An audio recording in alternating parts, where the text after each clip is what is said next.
Hello and welcome back to Black Guys on White Movies. I'm your host, Aaron Covington.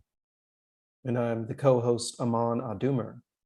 Yep, and this week we are looking at the at the 2005 movie Just Friends. Just Friends, starring Ryan Reynolds and Amy Smart, Yep. Anna Faris, Chris Klein, Stephen Root. A true 2005 sort of rom-com romp, kind of farce, kind of slapstick, a lot of physical comedy. Yeah. There's comedy for every sort of type of comedies in this. And a fat suit. Yes. A classic type of comedy. This movie was recommended to me by a listener and a friend. And he was like laughing. He was like, "Man, I think you guys would have some fun talking about this movie." So I said, "Okay, we'll do it. This is by far at this point the worst movie we've done on this pod." But I think that's a good thing for this podcast, because a bad movie, and I think that this is why it was recommended. Bad movie is so tropey. It relies on the trope so much, and it's not really investigating itself, that everything it's kind of putting out into the world is very on the surface and very easy to like break down and see what they're talking about and see what it represents about people or culture. And it definitely got me thinking, like, man, we should maybe do more bad, like just consensus bad movies, because they're much more in the archetype trope realm. Right. And those tropes exist in the time they exist for a reason. We can really dig into it, like you're saying. So specific, yeah. Truly. And this is you say bad movie, I say just like wallpaper movie. Like you can just turn it on, it's wallpaper in the background, like you're in a hospital, it's just on the TV. Like it doesn't matter.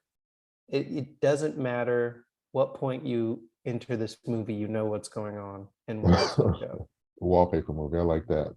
Let's write that down. That is the Black Eyes on White Movies term. We're gonna have our glossary at the end of this. Oh yeah, good. Last week we had the pure of heart theory. Oh right.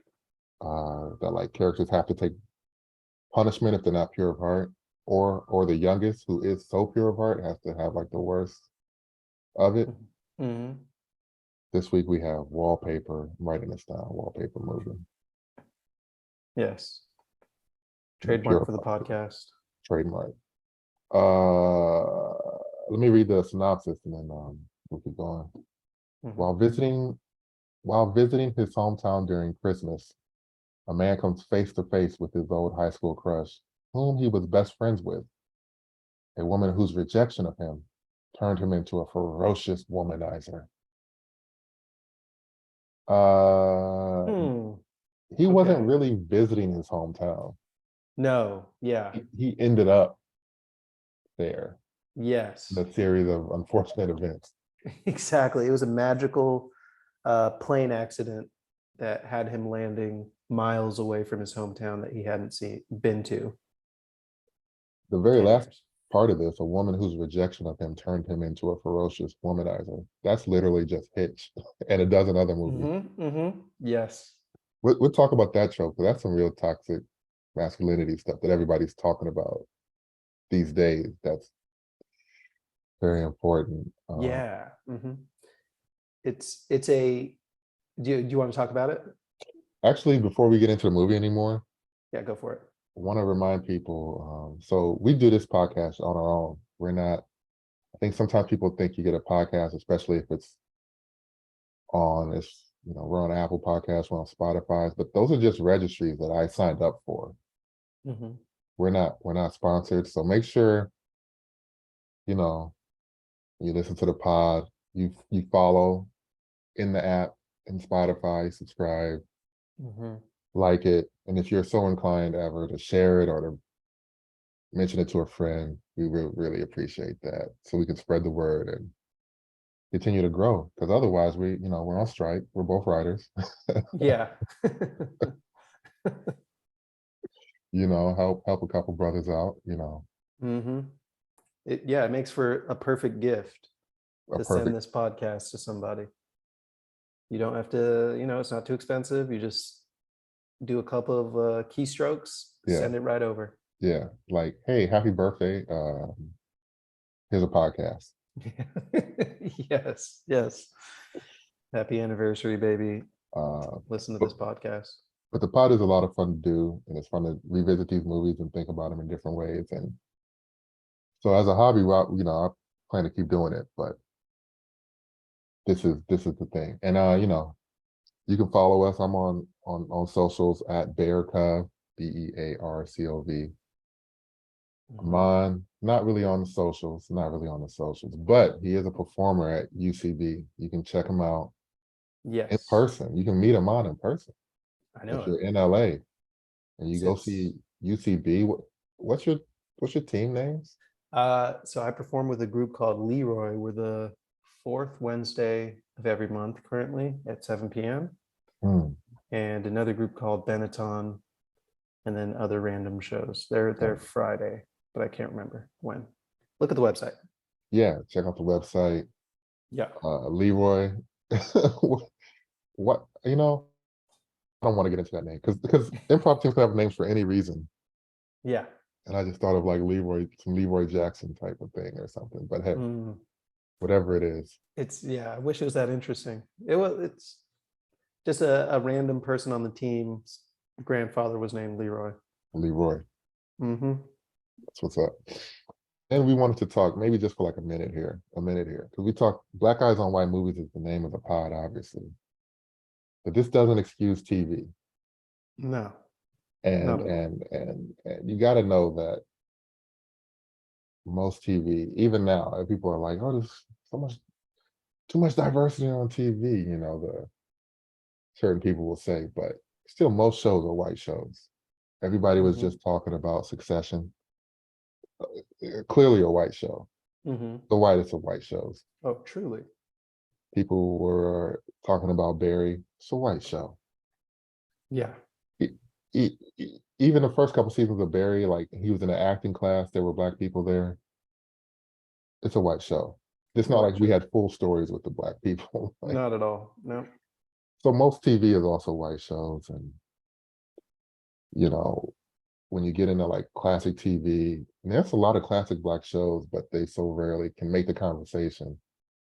And black shows almost never make the conversation if a black person's not in the dialogue where the conversation is happening. Mm. Uh, so I just wanted to kind of point that out a bit. And even like, a tough show to really categorize is like The Wire. Oh, wow. Like, is The Wire black show or white show? Is there another categorization for it? But Mm. created by a white guy. They had a lot of black writers, obviously a lot of black actors. Mm-hmm. But a big part of the show is about the politics and the cops, and it's Yeah. white cops, it's the white mayor we root for and stuff. Mm-hmm.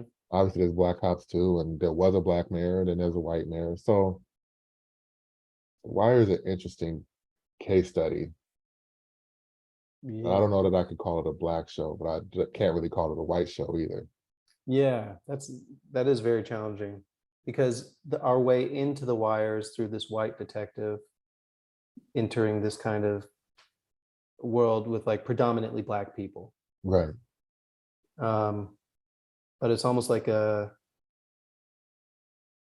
you're right. It's created by a white guy who had a lot of experience in those worlds, being a Hmm. journalist. Um, I don't know. I don't think it's a white show, but or I don't think it's a black show, and I don't think it's a white show. I think it's something in the middle. But the best parts of that show are black. Right. The characters I definitely kind of come to care about the most or think about the most were black characters, even on the cop side, and even Mm-hmm. you know I thought the white mayor was a good character, but the character people talk about is the catchphrase from the black mayor, like she, you know what I mean? That's the catchphrase from the show. So, uh, you know, so even in TV, it's just something to think about. It's like, what are we, what are the messages that are being sent out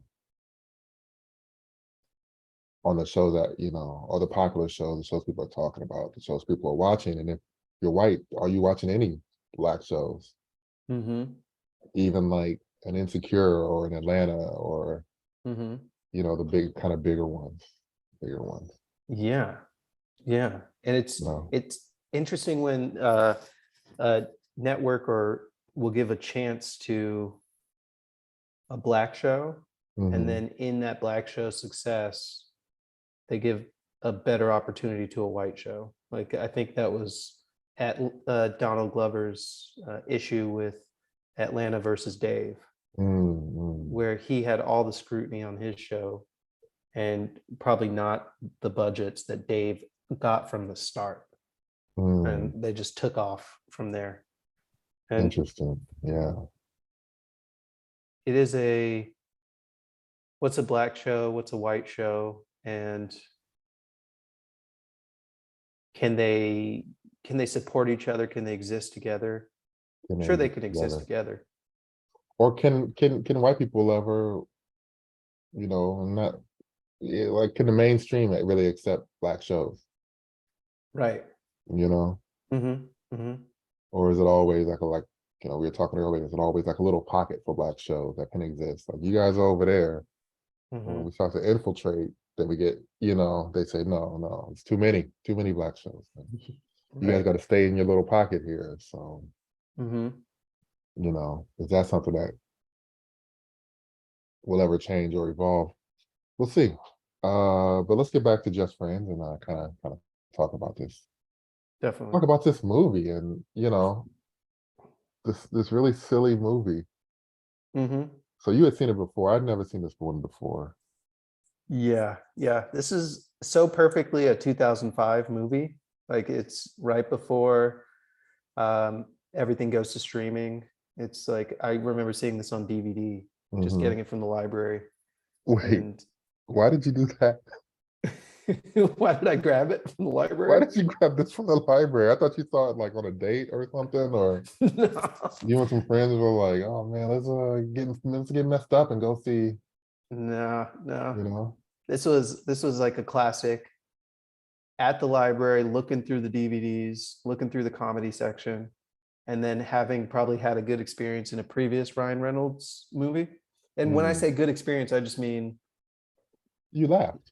I laughed. That's it. There's nothing more to it. It's not deep.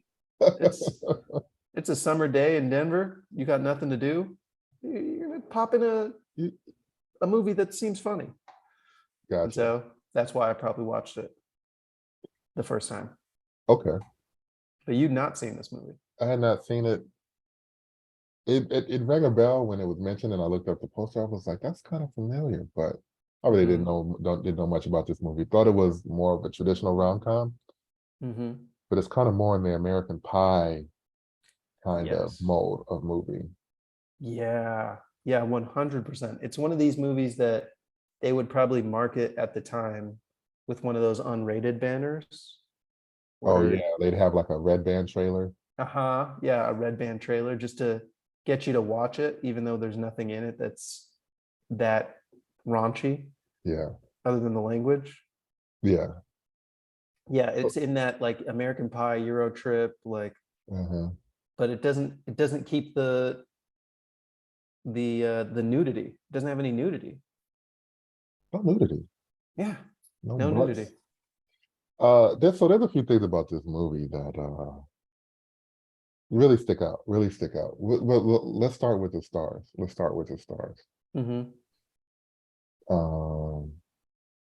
Because that tells us in this movie, specifically, a kind of a lower budget comedy, who this movie was made for, right? I think so. Start with Ryan Reynolds. Okay. And when you talk white movies and white programs, you really understand that there is a white guy for every white guy. Meaning, like, if you were like considered yourself a really good looking kind of cosmopolitan white guy, there's actors for you. Mm-hmm.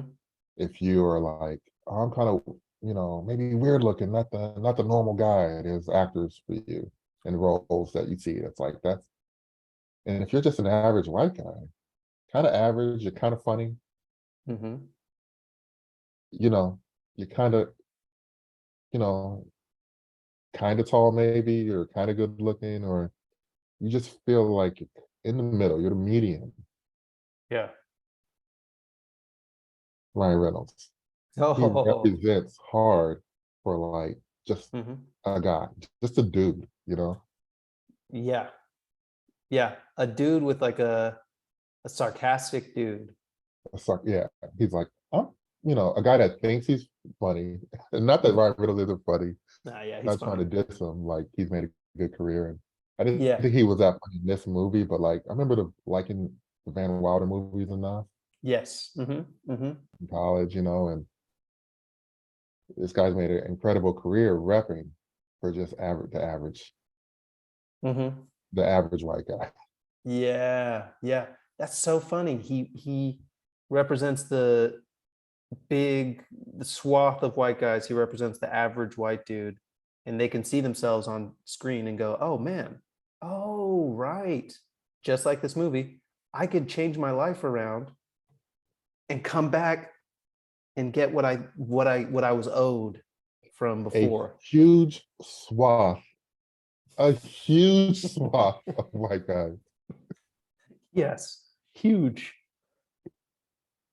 And he's Uh, never, I mean, maybe he did get buffed for like Deadpool, but yeah. in this movie, there's nothing about his physical stature that's like, Mm-mm. man, there's nothing about his character that's like, oh, he's the smartest, or he's No.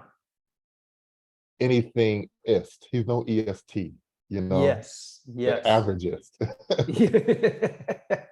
He's the averagest. He's not even good at his job, really. He's Like, not even particularly good at his job. He's all right. yeah, he's like a little charming and charms his boss, who's insane. And Uh, then once we get into like the plot of it all, he's yeah, I not even wrote it. good at watching who he's supposed to watch, the Anna Faris character. Yeah, I wrote the kind of white guys down. It was like little short white guys.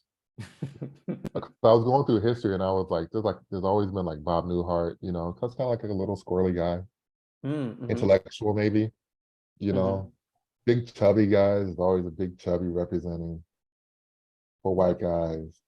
Little nerdy squirrely writers.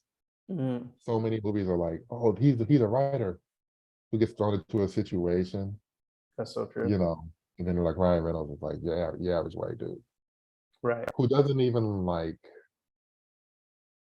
doesn't go too hard in any direction. Right. This is even what makes him average. Like he doesn't go like we're gonna talk Anna Faris next, and that's the next character, but like she goes hard with the comedy and the physical. Mm-hmm. Mm-hmm. Like Ryan Reynolds doesn't even that's not he's like, no, I'll do a little physical comedy and like Mm-hmm. yell, oh, I'm in pain or whatever, like when he was on the ice skating rink in this movie, but Right. he's not like the physical comedian. He's also not going super hard with the jokes. He's like, I'm not Mm-hmm. Mr. Wordplay. I got some insults here and there, but it's Right. everything is like in the median, you know? Yeah. Yeah. That's so true. Everything is in the middle. That's so funny. He dabbles in a little physical comedy. He Yeah, dabbles in a little bit of like, I'm the smart guy in this situation. Dabbles in I'm a little bit of the dumb guy. yeah, It's just he's got his foot in every comedy door, but yeah. not going into any door at all. And it's so rare, I think, for other people to get that, other ethnic groups, other races, like Hmm. or we get it for a short time. But Ryan Reynolds got like a 20, 25 year career doing this. He's doing like 100, $200 million movies now. You know what I mean? Right, right. But like That's even black, like let's say I'm gonna go just like a big example, right? Like if you're like mhm. Will Smith, who on Fresh Prince, I would say is a similar kind of character. Except he's a big time player on the show. He's always with a new girl or something. But that aside, Mm, mhm. he's not like super smart, but he's charming. but his trajectory was to be the most suave or coolest movie star on the planet, not to just continue representing for the average dude, you know? Right. Like the average dude as a white guy can be the biggest star on the planet. Like Ryan Reynolds. And then like look at Tom Hanks has always just played like an average guy, you know, Always. Mm-hmm. and he's freaking Tom Hanks. But when you're black, at some point you go to like even Denzel is like the most lethal killer Mm-hmm. in Mm-hmm. multiple movies. He's like, I'm the most dangerous assassin, and now I'm Right. protecting a kid, and now I'm blind with a Bible, and now I'm a cop, and now I'm the equalizer. Like he's Yeah. gonna be so dumb, you know, Yeah. so extreme. Yeah. Right. And just be the average dude. Yeah. Is there an average black guy? Just the average dude? Right now, no, no, no. I can't think of any. Not that's like stands out as a star. I mean, it's definitely been attempts, and even the show I was on Grand Crew, and Mm-hmm.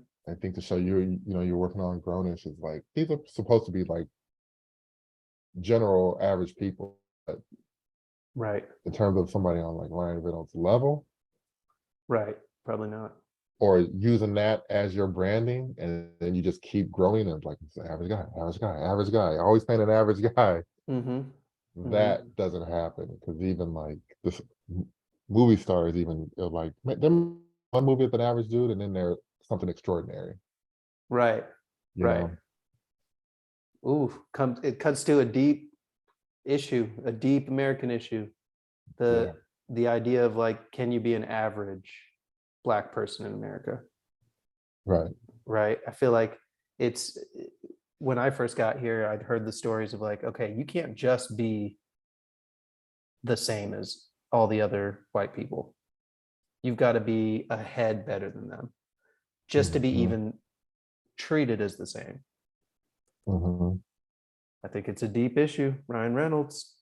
It is, even when you look at if like you're an average black guy, right? Mm-hmm. Working anywhere, any job, right? You're in an office, it kind of becomes a thing where they're looking for you to be a specialist in some way, or that guy, Mm-hmm. whether it's like the life of the party in the office. You know what I mean? Like, oh Mm-hmm. man, Mm-hmm. Craig, yeah. Love when Craig comes to work. He's always making people laugh. Why does he have to work? He's doing two jobs. Truly. He's gonna do his actual paid job and he's gotta make y'all laugh all the time. Right. Or whatever the job is, it's like you gotta be the best at spreadsheets or Mm-hmm. you know what I mean? You gotta be the one that can talk to the boss the best. You can't just be a worker there. No, right. And even me and like some of the jobs I had, especially and even some of this like the peer groups I've been in, like I'm a very like kind of stoic person, Mm-hmm. very dry sense of humor. But I don't be the only one like that. I just be the only black one like that. But Mm. then somehow it's like a big thing. So like just as an example, like if I'm at work and in a job and it's a birthday thing and people will come out and bring the cake and I'll be like, thank you. But I'm pretty subdued about it. I'm not like, oh, it's my birthday. I'm not Right. up Right. top. And it's like, oh man, classic nothing, oh man. Now a similar white guy, Mm-hmm. it's his birthday and they bring it. There's no remark about No. how about his personality, which may be similar to mine. Mm-hmm. But Mm-hmm. mine has to stand out. Like, oh man, I knew you weren't gonna, just playing it cool, playing it cool. Like, well, Steve over here plays it cool too. Why is it a thing? Why Yeah. am I? He's the same personality type, but Right. They're not expecting Steve to pop, lock, and drop it at the birthday cake, but they expect you to just turn up and be excited no, no, and no, no, do. no, no, no. It's the opposite. Mm. My stoicism becomes a character. Ah, I see what you're saying. And Yes. Steve, who is stoic, it doesn't become a character. They just take it as it is It's and keep normal. it moving. Yes. Yeah, Steve. yeah. Ooh, That's what I interesting. was trying to say. Yeah. Huh. They must be comparing your character to um archetypes, like like, or stereotypes that they're thinking of going. Well, not even, well, I mean, I think that is part of it, but it's more just like when you're a minority in a group, your things have to stick out more for you to, you know what I mean, to kind of be accepted or to Yeah. be part of what's going on, you know? Yes. Yes. So if you're a more stoic person, that becomes like so exaggerated in their mind. Right. And if you're like a louder person, it's more exaggerated in their minds. Right. Whoa, so loud, you know what I mean? If you're, Right. you know, and you might not be more of any personality type than another white person in their office, but then you become that person in their minds. You have to be the most of something, as Yeah. opposed to being like the average that we're talking about here with Ryan Reynolds. Right. You can't blend in because you already stand out being the Mm, minority. I like the way you worded that, my guy. Hey, got my rap bars ready. We'll just do Anna Faris really quickly because she's kind of a side character in this, and I want to talk about her character a little bit. But you know, I know she's not really funny to me, but that doesn't mean that like I don't appreciate the effort that she gives in movies. Like to me, her in this movie, she doesn't take away from the movie to me, No, right. but it's so ridiculous, and at times it is. It's just like, what is this character? But she kind of always does an over the top thing. Yeah. That I guess adds to the wallpaper feeling of it, you know? Like I don't really need to know what she's doing, but I know here she's here. Oh, she's going off now. She's doing something Right. really extreme, really crazy. Right. It's yeah, the tone is like all over the place in this movie, Yeah. but it's not so distracting because it's so simple. It's like such a simple movie. It's not distracting enough to be like, oh man, this took me out because I've already agreed and accepted that the private jet landed, emergency landed next to this guy's house, and he used to be this, now he's this. Uh, Yeah, I wonder if she the movie kind of needs her. Otherwise, it's a real like it's more of an indie dramedy if she's like more of a real mm, person. And less of like I think this is going for a big comedy kind of feel. yeah, Yeah. that's Um, interesting. I yeah. could see it being an indie drama. It might have been, you know, a little bit better that way, but it would have been less average. It would have been more specific. And that couldn't have been Ryan Reynolds. And then we have the fat suit Oh my God, trope, yeah. the fat suit in this movie, which was I'm never a fan of a fat suit. And this was kind of an era. There's not like a lot of fat suit movies in this time, but just because there were a couple, it kind of sticks out. And there's like Shallow Hal, obviously. Oh my God, yeah. And I think Norbit was even around this time, which is a whole Yep, different thing. truly. And it was like a fat suit renaissance. Like the people realized, kind of like when Kanye brought the 808s out and everyone started using it again, hmm that people realized, oh, we got fat suits, let's use it. Like remember when daytime talk shows would have people wear fat suits just I, to I see remember what it was Tyra like? Banks Yes, donning the a Tyra fat suit. Banks, That was crazy.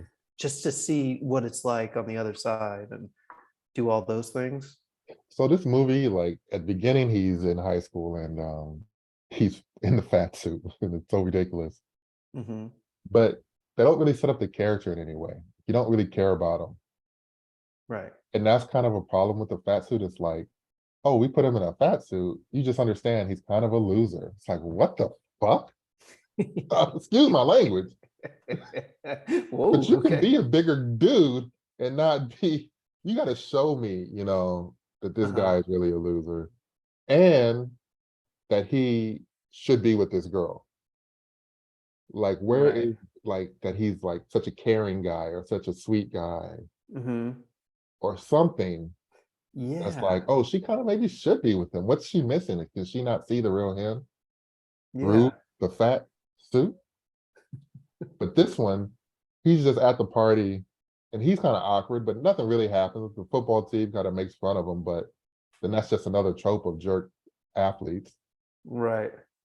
And then he's just like, I, I wrote in the yearbook for you, but we don't see like Right. If like some of the other classmates have been like, hey man, thanks for, finding my lost dog. Mm-hmm. I know it took you 48 hours and you didn't get any sleep, but man, we really Right. like that's so extreme. Yeah. That's something that's like, this is actually a really nice dude and really like looks out for other, puts other people, ahead of himself. No, 100%. That was the thing.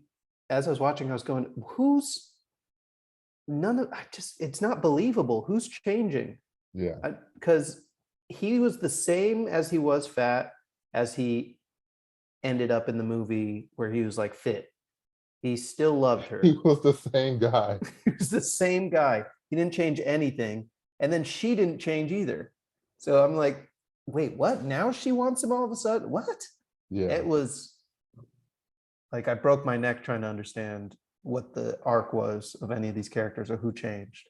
I mean, it was insane to think that she didn't want him when in the early scene when they were in her bedroom Mm-hmm. and she comes in like a little skirt and is like just flirting her legs all in the air and like Mm-hmm. showing him her stuff, basically. Yeah. And she's like laughing and like, oh, and they try to play it like they're friends, but I'm like, nah, nah, nah, nah, nah. They're not friends like that. No, no way. They are not friends like that. She's doing Mm-hmm. too much. Yeah. So Yeah. to me, in my mind, in the story in my mind of this movie, she wanted him from the beginning, even when he Uh-huh. was bigger, because she was just acting too extra. And she wasn't like also making out with other dudes. Usually Right. that's what happens. And the guy would be like, oh, and then she'll go and kiss the other guy who's her boyfriend or she's been seeing. And we'll understand that she chose a jock. But the other thing is the jock football dude was kind of a stocky dude too. Yeah. It was like, yo, these guys weigh the same. He's not even buff. He's built differently. But Right. Ryan Reynolds, like, if he just fixed his posture, That's oh, this dude is a monster because he was a couple inches taller than the other dude. right. Yeah. That's so true.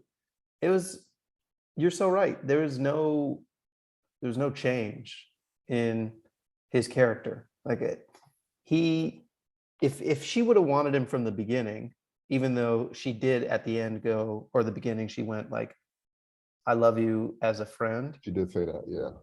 which sparked his whole like, all right, I'm gonna go on my F-boy transformation and Hmm. become huge. So she should have changed, right? She should have been like, hey, She I should have wasn't changed a little honest with more. myself. Yeah. So the story's her story. The trope here that I want to get to, or like the white culture thing, Mm-hmm. that really says that being a chubby person is bad. I mean, they do it all the time. You flash back, somebody's a chubby kid, and you can't be happy if you're a chubby kid. No. You can't have had a girlfriend if you were a chubby kid. Mm-hmm. These are the messages that are sent out to the world from movies, from white movies constantly. Right. If you're like a little nerdy, if you're chubby, any of these things, you should be sad. You're going to be a sad, depressed kid, Mm-hmm. but you can lose weight when when you grow up and move away. We'll talk about the moving away thing here in a second, Mm-hmm. and then that's you have a better life because you. But I think in movies like black movies, and also I think in like Mexican movies, Mm-hmm. maybe not in Asian movies actually, or different Asian cultures, but if you're like a big person at any point, if you're a bigger person like this, Mm-hmm. the lesson in those movies is usually accept yourself. That even if you are bigger or chubby, it's not Right. that you had to lose this weight to be a better person or to live a better life or to be happy. Mm-hmm. And even in this movie, he lost weight, but he wasn't necessarily happy. No. He was still troubled. But the point is, in like a black movie or something, it might not even end with the person having lost the weight. It just ends with No. the person accepting themselves and standing Yeah. up for themselves more than it is about a physical transformation. Yeah, that's so true. I mean, the perfect example for your explanation is Eddie Murphy, and was it Dr. Doolittle? No, Nutty Professor. Nutty Professor. Professor.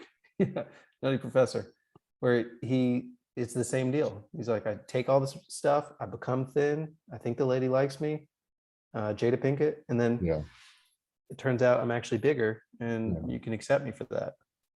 I you just know, needed to accept myself. You're so right. The messaging is different depending on the culture and the and that's what race and of that's the what we're here to movie. talk about. You know, what is the white movie saying? It's saying Hmm. the worst thing you can be growing up is a chubby kid because you're gonna get friend zoned. And like he could have gotten friend zoned as a skinny dude who was just like not who didn't ask her out on a date. You know, you don't have to Hmm. be any way to get friends. Everybody can get friend zoned. Yeah, 100%. Another trope that ties into that is this idea of like, and there's so many white movies like this,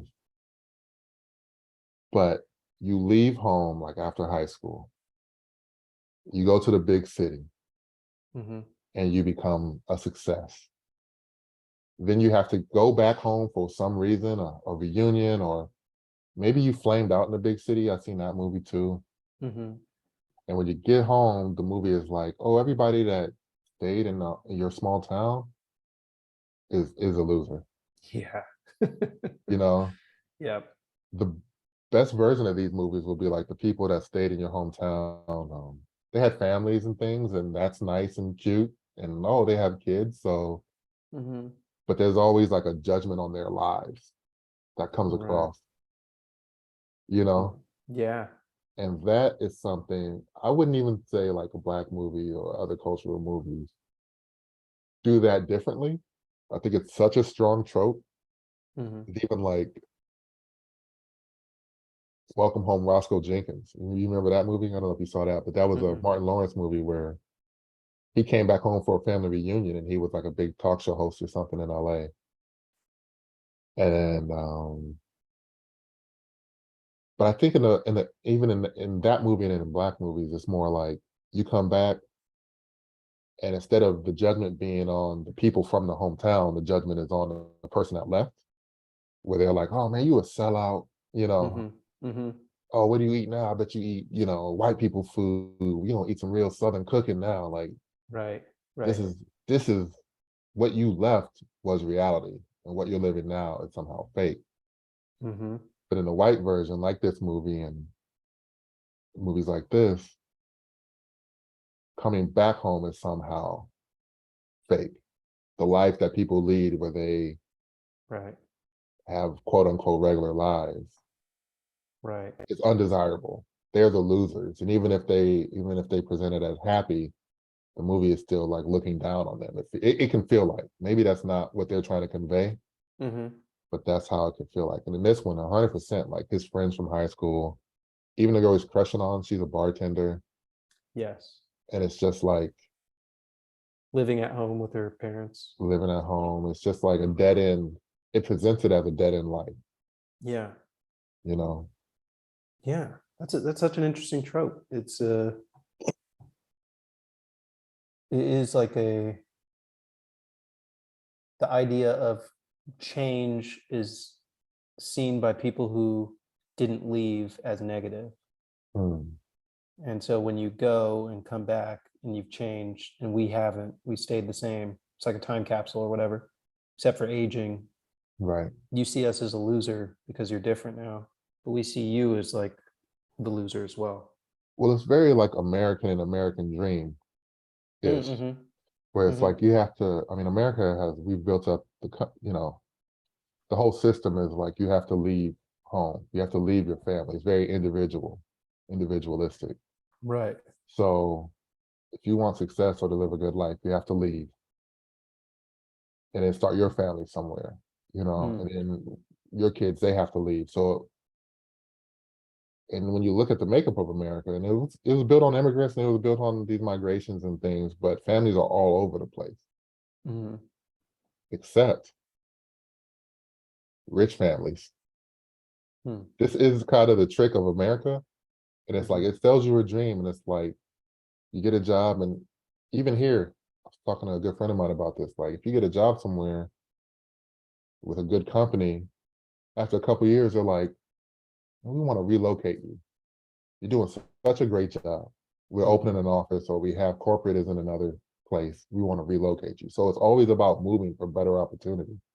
Right. But rich people don't move. They stay close to the families. Mm. even if you're in a not in LA or New York, right? You're in Columbus, Ohio, you're in Colorado, but you're like a rich family there, your family's gonna stay there. Mm-hmm. So like the American kind of dream sold to the middle class is about establishing your own somewhere, Mm-hmm. away from your parents, finding new opportunities, finding your life. But the upper class is like you stay close to home, close to the family, Mm-hmm. have kids, raise them, and you're kind of propagating your message out. Yes. Right. So that's always that's what's Yeah. kind of funny to me. That is funny. It's it's like ingrained in the idea of the gold rush.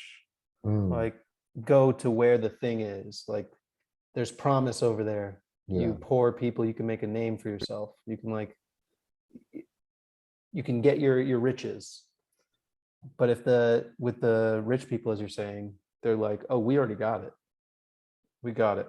So we stay here and we make other people go look around. yeah. So Yeah. it's a separation of the family, which is obviously the core unit Mm-hmm. that that we just have to look at and like what is this part of American culture that says you can't make something happen in a city that you grew up in or that you have to leave and that Mm-hmm. splits up families and has families living from one coast to the next, Mm-hmm. that's desirable or that's the way life should be. I don't know that it is or isn't, but No. it's something No. where, again, when we talk about what is white culture, what are the messages these movies are sending out, these Mm-hmm. are some of them. Truly. And this No. movie hits it so hard because he doesn't want to go back home, but he kind of does because he wants to see this girl. And maybe the last trope I'm going to talk about Mm-hmm. is this idea of like your high school crush. Right. This was, they said in the movie, this 10 years later, my guy. Why are you still, you didn't have no other, I get that I get what the movie is saying, right? Uh-huh. That he was so hurt by this. He left for college, I guess, and lost weight and became this womanizer. But in 10 years, some other girl had to like capture your imagination. You had to have another crush, even if you was out here Yeah. being a sleaze, Right. somebody still had to like to hold on.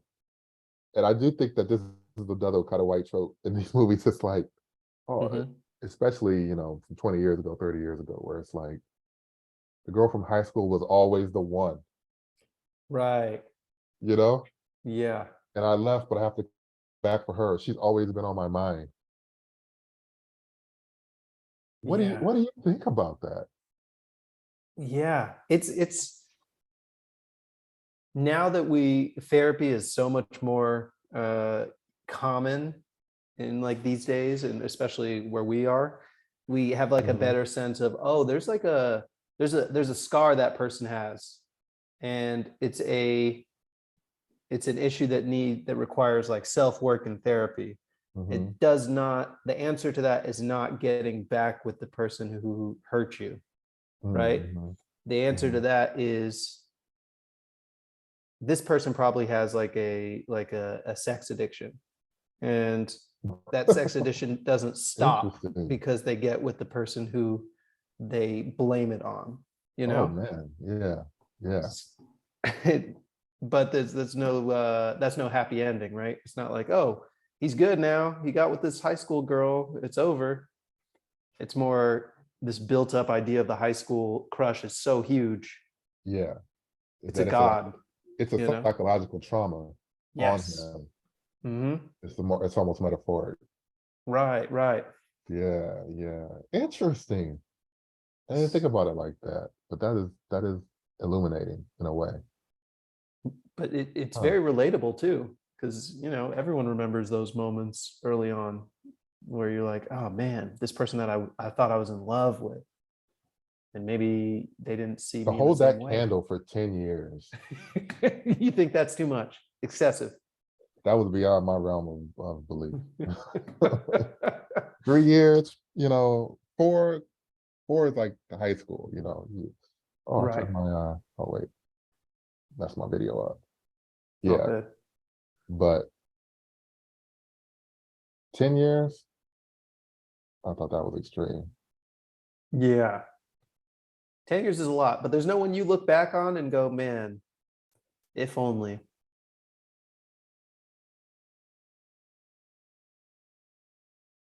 Yeah, to fix this video. Oh, here we go. Oh, there we go. Yeah, There you are. it's coming back. It's working on it. Yeah.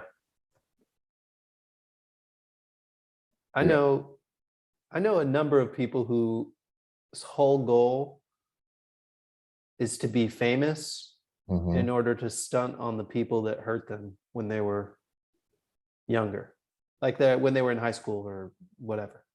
Yeah. I mean, that's the real American dream right there. Truly, Just, truly. just to, tell high school people to, to suck it. Oh man, that's the whole idea of like the 10-year anniversary or whatever. You go back to your high school. Yeah. You only go back when you're like, all right, I got something to talk about here.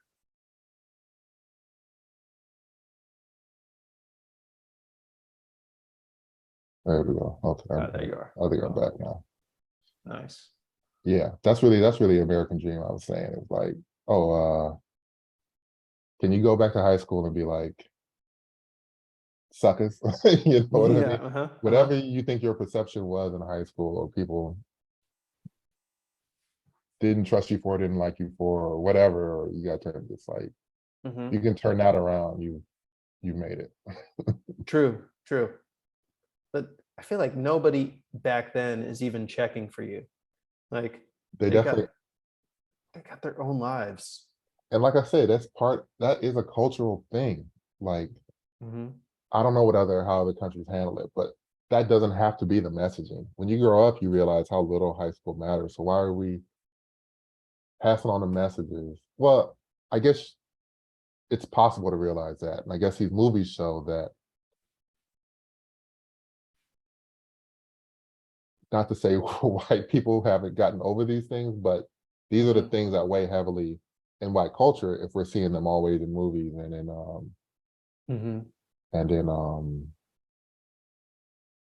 movies and TV shows and books and things, that they're always writing about it, and it's always selling. It's a message that's being perpetuated, that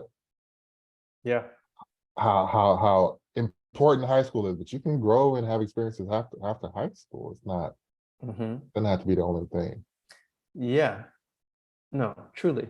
I mean, in songs as well. I was just listening to the Beach Boys the other day. Classically As one does. white.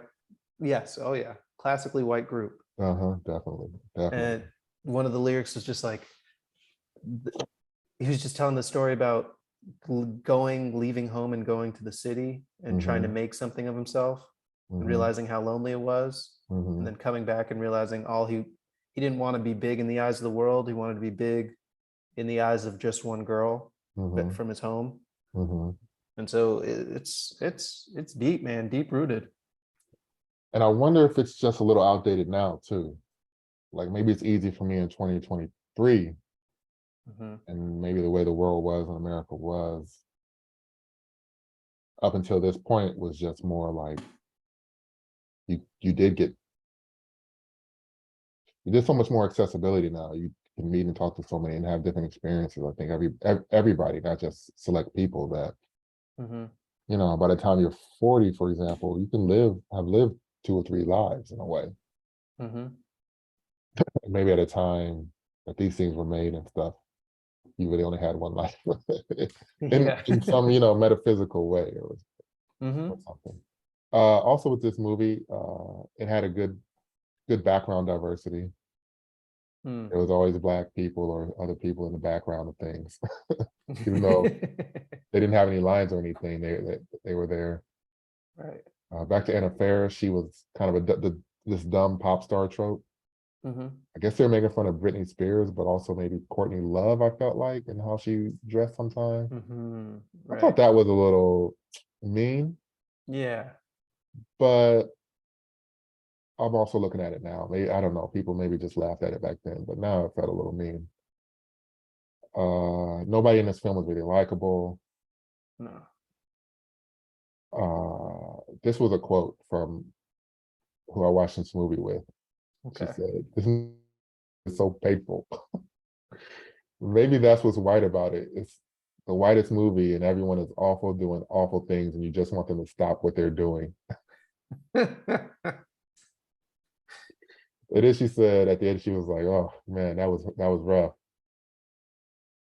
Sometimes, you know, the white dudes can just be so juvenile and infuriating. Hmm. This was definitely like a juvenile movie in its humor. Oh yeah. Yeah. No, your friend's totally right. Yeah, You're not rooting for anybody in this movie. no, no. Like You, I could care less that he got with the girl. I could care less that she got with him. I could you care know, less about any of them. you almost didn't even want them to get together. I was like, Yeah. it's fine. Maybe they should just realize like just being friends is that is a pinnacle for them. They're not made for each other, Whew. you You just know. rewrote a better movie. See, that's it. Yeah, for real. That because that learning to accept that this is just the relationship. That would be Yeah, like a great. That'd be a great journey for him. like his horniness is what makes this. You know, I think guys. Okay, this is the last thing, and we'll do the casting and be done. But like, I think Mhm. guys can fixate very, very extreme in a very extreme way, Mhm. and not that women don't, but I think it's different. Uh, and he just fixated on this girl and her qualities or her physical qualities that he didn't have in high school, Mhm. and that's really what the hold over him all this time. Right. If you can learn to not fixate and just learn that things come and go, Mhm. you won't have these problems. I don't know. Ooh. Also, almost everybody in this movie, like behind this movie, and Ryan Reynolds and are Canadian. So I don't know what the implications Mm. there are, but this is almost like a Canadian movie made in through the American studio system. Yeah. That would be great if they landed back in Canada, where they're from. Just made it just made it more Canadian. Yeah, just make it more Canadian. Parts of it was shot in Canada. Okay. Well, this Interesting. was '05. Nobody knew about Canada back then. Yeah. What Canada? Who? Yeah, huh? What's a Canada? No. Did you cast at all? I did, yeah. Okay, I didn't really cast, but I know what I want to say about the cast. Okay. So I'm gonna let you kind of go first and run through them, and then mine is kind of like a wholesale thing. So Okay. All right. So for the recast, we cast it as black. Ryan right, right. Reynolds came. Maybe we should have a thing like we're gonna do black casting, and then do, do, do, do, do, do, do, do, ding ding ding. Yeah. Time for black casting. Okay. Time for a black casting with Aaron and Amon. All right. So I got Ryan Reynolds. I recast him as one of the pod favorites, Damon Wayans Jr. Oh, that Just makes a lot of sense. yeah, I feel like if we're gonna do the fat suit, even though it would just be perpetrating or perpetuating a negative stereotype, throw Wayne's in the fat suit. Just have like the legacy. You know what I Legacy. mean? Yeah, yeah, sure. Sure, Uh, sure. and then I like that. for Anna Faris's character, I cast my friend and Pod family Lacey Mosley. Nice, nice. Throw her in there, my teammate. She could play that kind of like. Yeah, she's been on Black Lady Sketch Show. She's been on Mhm. iCarly, right? The reboot. Yep, Yeah, yep. She's in the iCarly reboot. check out Lacey Mosley. Really Yeah, funny, really funny. super funny. Did you do any others? Chris Klein. Mm-hmm. We didn't even talk about Chris Klein, Oh yeah, but Chris Klein. He was a really interesting character where he was like this guitar playing loser in high school, and then he became like this local kind of womanizer as an adult, but still mhm, use the guitar to get women. yep. And he was Really, trying. really crazy. I feel like he was a great example of what Ryan Reynolds was doing, where he's like, "Oh, I'm pretending to be cool, and I'm cool now, and Yeah, I'm still just trying to that was be actually an like this." interesting character turn, I thought, when you found Right, out he was just like just like him. BS in his way, Yeah, but that was only great. doing it on in the small town. He was doing what Ryan Reynolds was doing in New York. He just Hmm. stayed home. Yes, yes. He just stayed in the town. For Chris Klein, I cast Snowfall's own Damson Idris. Just give him some range, let him play like the geeky person who's playing. Okay. You don't see it? You don't see it? Well, it's more of like a status thing. Like after Snowfall, I don't know if he's gonna be Gotcha. this kind of character in this movie, but maybe it's like a funny cameo he could do. It's only like, maybe a week of work, a week, 5 days of work, he comes in, does Yeah, his yeah, thing. Yeah. yeah. You know what? X him out. Let's get the dude who was in Coming to America 2, the son. The what's the comedian? He was in Superior Donuts. He was in Jermaine Fowler? Jermaine Fowler. Jermaine Fowler's funny. Funny stand-up. Check out Jermaine Fowler. He's funny. Yeah. Just throw him in there. And then I didn't cast for the Amy Smart character. I don't know why that slipped my mind. That's an She felt- important casting. Yeah, kind of, but she didn't even feel that important in the movie. Like it was For like 3/4 of the movie, she kind of did not feel that important for her to be like the main object. right. So she was just kind of an object, and there's all kind Yeah. of tropes and stuff tied to that. We got to do one of these rom-coms with a female guest host for sure. Oh yeah, that'd be great. We're Let's gonna do have to that. do that. Yeah. And then for the brother character, I just cast myself. Let me throw myself in there. Might as well, man. Have fun. What a Sounds good. ridiculous character. No, so ridiculous. Did you do Anna Faris? Who was Anna Faris? Lacey Mosley. Lacey was Anna. Oh yeah. Mhm. Okay, so for my casting, I just went with the cast of The Blackening, a black horror comedy that's coming out. Or it just came out. If you're Yeah. depending on when you're listening to this is June 20th. The movie came out June 16th. In no specific order, I'm just looking at the cast, but Ryan Reynolds, I would say Sinqua Walls. I'm just looking at the cast of The Blackening. For Anna Faris, I would say maybe Grace Byers. For Amy Smart, I would say Yvonne Orji, who's in Insecure also. Mm-hmm. Also, Sinqua he's in the new White Man Can't Jump reboot, and Grace is in the show Harlem. Chris Klein, I would do Melvin Gregg. Who else was in this movie? And then, I would just fill out Dwayne Perkins and Antoinette Roberts and all the other two cast members I see here. And ex-male, he has two childhood friends. They could play those roles, or again, the brother role. Right. Oh, that's dope. That's great. That's what I would do. I would just make The Blackening just friends. That's it. Perfect. That's it. I got nothing else to say about it. You don't got to change nothing. It matches up so perfectly. I don't have to say nothing else. That's great. Nice. Yeah. So this was, like I said, I almost feel like we could have talked more about the movie and the plot and the scenes, but it was good to talk about like the tropes of this movie. That's really what the podcast is about. And those scenes are really that great, that stand out. It's just a lot of nonsense. And like, how did we get from here to here? It doesn't make sense. Right. I guess mom had a Porsche, but the mom character was a complete idiot for some reason.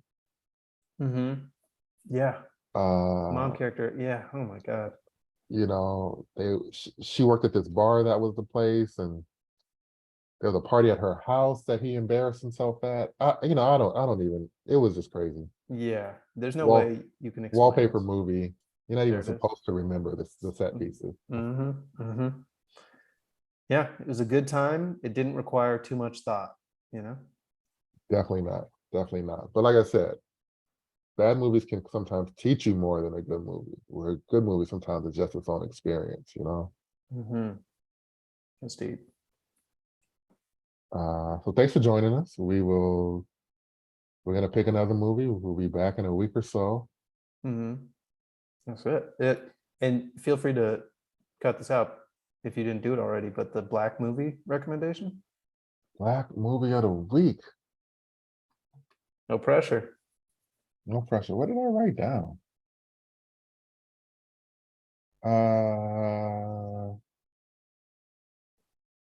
I didn't even write anything down, man. Oh dang. Okay. Let's think of one real quick. Yeah, we could think of one. Just Yeah. Oh, you know what actually I wanted to do? I wanted to do a Black rom-com. Okay. That's maybe a little bit better than this. So the one that came to mind first, it's not quite like this. It's not about the friend zone,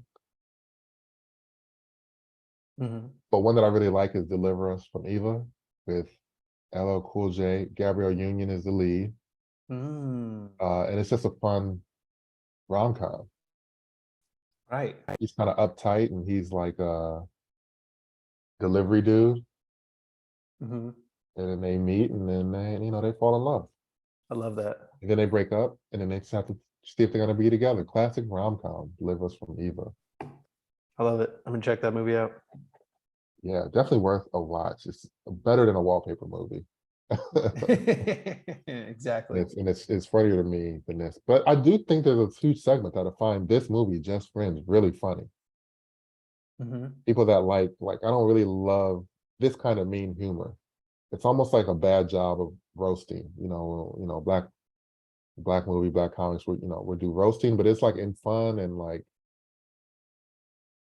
it's Right. just done in a way. This one was like they were roasting each other in ways I thought was just like Ooh. not fun. Yeah. It's like Yeah. stop. Right. Mean spirited. Too mean spirited, But there's a huge segment of people that love that. There's always going to be comedy like this. So True. there's And a if we're place. smart, we gotta get into it. I mean, we should remake this movie with white people. We should make the white. You know what I mean? Like we Uh-huh. understand white people. We should make some white movies and cash in. That's a great idea. We gotta talk about that offline. Yeah, I feel like, yeah, we we'll be like understand them. anonymous directors, so nobody really knows. We won't do interviews. Hmm. We'll just make crazy white movies. Right, Gross right. out mean humor Yeah. and rake it in. We'll just go by like, I mean, we could just go AA, Yeah, like and the then people, Daniels or some direct yeah, X type of thing. yeah. Like J.K. Rowling had to make her name sound like she might not have been a woman because they Right. told her it might not sell. We just need to make our name sound like we could be white so we can. Yeah. That's it. And then we're A and in. A. A and A. A and A. So thanks for listening, and we will see you next week. Yep. Peace. Peace.